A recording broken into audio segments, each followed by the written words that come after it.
Welcome to the New Century TENA Remote User System Installation Guide.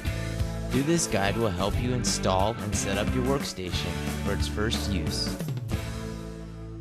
Before we start, it's advisable to unpack all the PC contents for easier assembly. Please note that the hardware in this tutorial may differ slightly from your received contents. And of great importance, remember to save all packaging in case the equipment needs to be returned. Let's begin by taking a look at the hardware we'll be working with. First, we have the PC unit. This particular design can be placed on its horizontal or vertical axis. For the sake of this demonstration, we'll use the vertical axis in assembly. Next, we have a 19-inch LCD display and its corresponding base. The second monitor is a 20-inch LCD display and its base.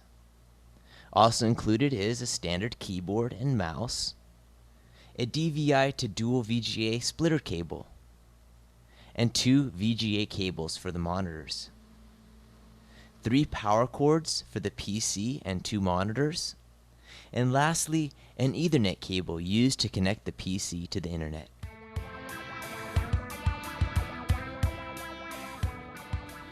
First, take the smaller 19-inch LCD display and its base, and paying close attention to the bracketing configuration, align the monitor with the base. Next, slide the monitor into position until it fits snugly. Now, while steadying the monitor with one hand, begin driving the provided screws with the standard size Phillips screwdriver. Typically 6 screws will be used to mount the monitor to the base. For the larger 20-inch LCD display, special attention must be given to the mounting process. Because this monitor will be used in a portrait configuration, the LCD must be rotated so that the buttons on the front of the monitor are positioned on the right. Begin by placing the monitor face down on a smooth, flat surface. Next, taking the base, begin attaching it to the monitor by first aligning it with the screw holes of the display. With the screws provided, begin attaching the base to the monitor.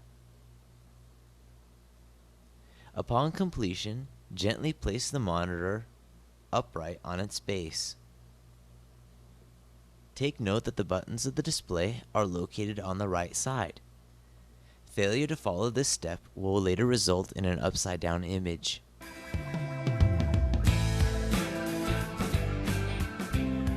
Now, let's connect all the cords and cables to the back of the PC.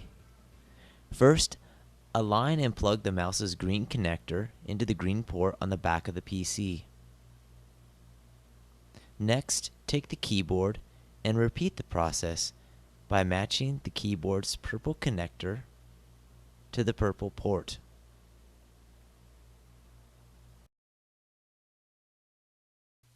Now locate the DVI port on the back of the PC. Taking the DVI to VGA splitter cable, attach the single end to the DVI port. Make sure to screw in the connectors for a secure fit. Take the 2 VGA cables and proceed to attach each one to the splitter cable. Once again, make sure to screw the cables together for a proper connection.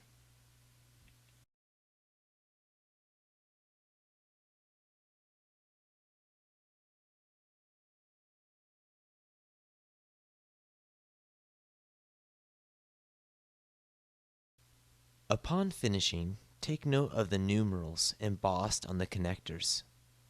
The number 1 cable will later be attached to the larger 20-inch display, while the number 2 cable will be attached to the smaller 19-inch display. We'll look at this again when connecting the monitors. But let's first finish with the PC. Locate the small Ethernet port on the back, and taking the Ethernet cable, plug it into the port of the PC.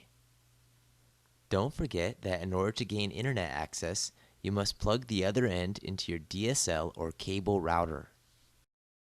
Lastly, take one of the power cords and plug it into the PC's power connector. You've now completed connecting all the wires and cables to your PC. With that, we're ready to connect the monitors. Begin by locating the number 2 cable as described earlier. Take the end of the number 2 cable and connect it to the smaller 19-inch display. At this time, connect one of the power cables to the monitor as well. This monitor can now be moved and placed on the right side of your workstation. Bring in the second display and follow the same procedure. This time, connect the number 1 cable to the larger 20-inch LCD, making sure to screw in the connectors tightly. Plug in one of the power cords as well and flip the on switch. You'll notice several clips on the neck of the display. Hold the VGA and power cable together and begin threading them one by one through each clip.